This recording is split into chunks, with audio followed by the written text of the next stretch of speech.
Sigmund Freud, who lived from 1856 to 1939, was an Austrian neurologist who became known as the founding father of psychoanalysis. Psychoanalysis emphasizes the influence of our unconscious mind on our behavior. As part of this theory, Freud believed the mind was composed of three parts: the id, the ego, and the superego. The preconscious mind is an important part of this process. The preconscious contains thoughts that are unconscious, but can be easily recalled. Let's take a look at these concepts with a bit more detail. Freud believed that biology played a major part in human development. He theorized that humans have two basic needs: eros, which is the life instinct and contains a person's need for emotional bonding, and thanatos, which is the death instinct and contains a person's aggressive drives. Freud believed that these two opposing forces created deep inner tension and operated at an unconscious level. Freud also conceded that society certainly influences our behavior.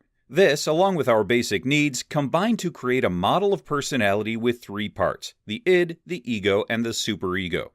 The id contains a human being's basic drives.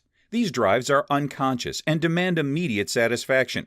The ego is a person's conscious efforts to balance the pleasure-seeking drives with the demands of society. Finally, the superego is the cultural values and norms that are internalized by an individual. The superego basically acts as our conscience, letting us know why we can't have everything we want. The id and the superego remain in constant conflict, and the ego balances the two out. For example, imagine a woman who is on a diet, but desperately wants to eat a candy bar.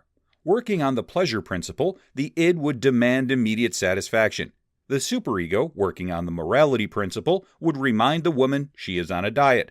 The ego, working on the reality principle, would compromise and convince the woman to have just a small bite of the chocolate.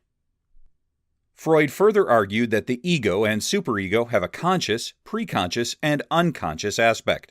Freud believed that the influences of the preconscious and unconscious reveal themselves in a variety of ways, including dreams and in slips of the tongue, now popularly known as Freudian slips.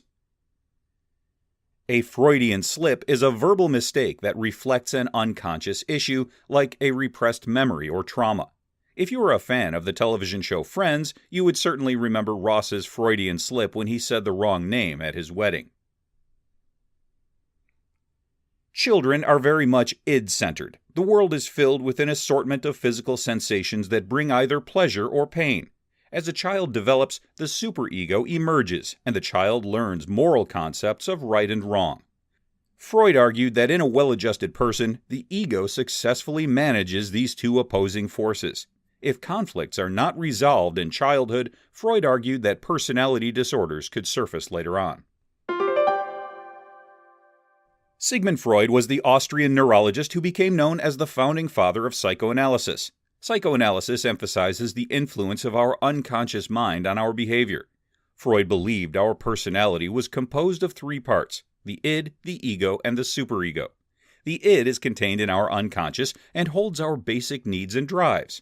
The ego, a person's conscious efforts to balance the pleasure-seeking drives with the demands of society, and superego, the cultural values and norms that are internalized by someone, fluctuate between the preconscious, unconscious, and conscious parts of our brain. The preconscious mind contains thoughts that are unconscious but can be easily recalled, while the unconscious is where the eros need, the life instinct, and thanatos need, the death instinct, come into conflict. The id and superego are also in a constant state of conflict and cause a person to fluctuate between the pleasure principle, or the id's constant demand of immediate satisfaction, and the morality principle, or the superego's demand to follow the rules.